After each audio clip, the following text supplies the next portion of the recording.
What's up? What's up? It's your man, Jimmy Chan. All right, so I started teaching online for the very first time summer of 2020. Actually, that is my only time I taught online asynchronously. And that is when we got kicked off of campus because of COVID.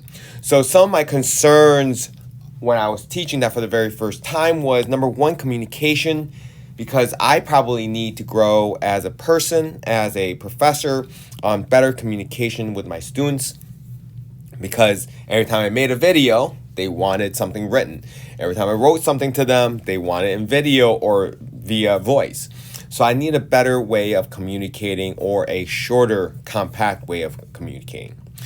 The other thing that I realized is that the student expectation was a little bit different, because the student expectation, because some of my students, well, many of my students, were trying to stay on time with their education of of graduating.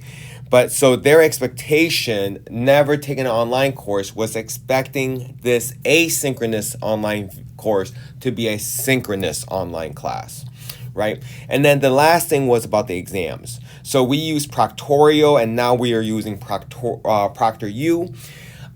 There's some issues there in terms of being able to cheat on it and all that type of stuff. So I really am concerned about the integrity, and that still haunts me today.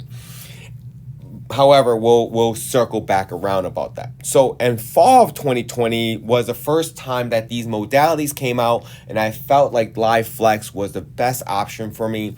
So at that point in time, there were some rules that I kind of broke. However, the students had a choice, right? Learning wise, it was synchronous, either in class or via Zoom. They had a choice. If they want to be in class that day, they can be. If they want to stay home, they can be. Especially if they felt sick, they ought to stay home. However, the exams were, we were told that the exam had to be in person only, that there was no ProctorU, there was no Proctorio that we are allowed to use. So that's why I ran it for many semesters.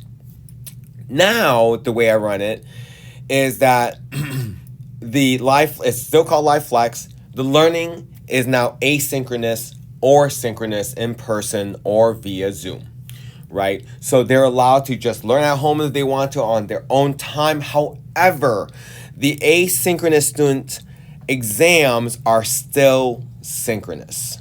So I know that is my downfall, and it's a downfall of mine just because of what happened to me with Proctorio and ProctorU.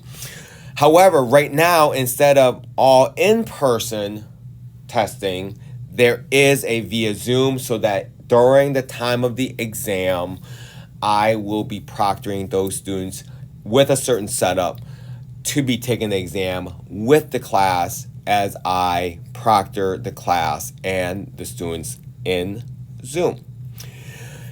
I would like to find a different way of testing my students asynchronously, so that they have the flexibility to take the course fully asynchronous.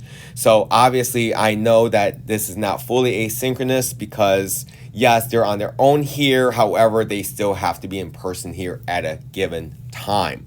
So I feel bad for those students. However, because most of the students that are taking this course asynchronously has had me before, understands my expectations, and also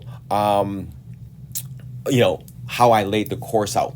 However, the question is, can a student that has never taken me before, am I able to communicate those expectations to the students that has never been with me before, and still keep them encouraged and the want to grow as a student, and also to be motivated to learn as they go?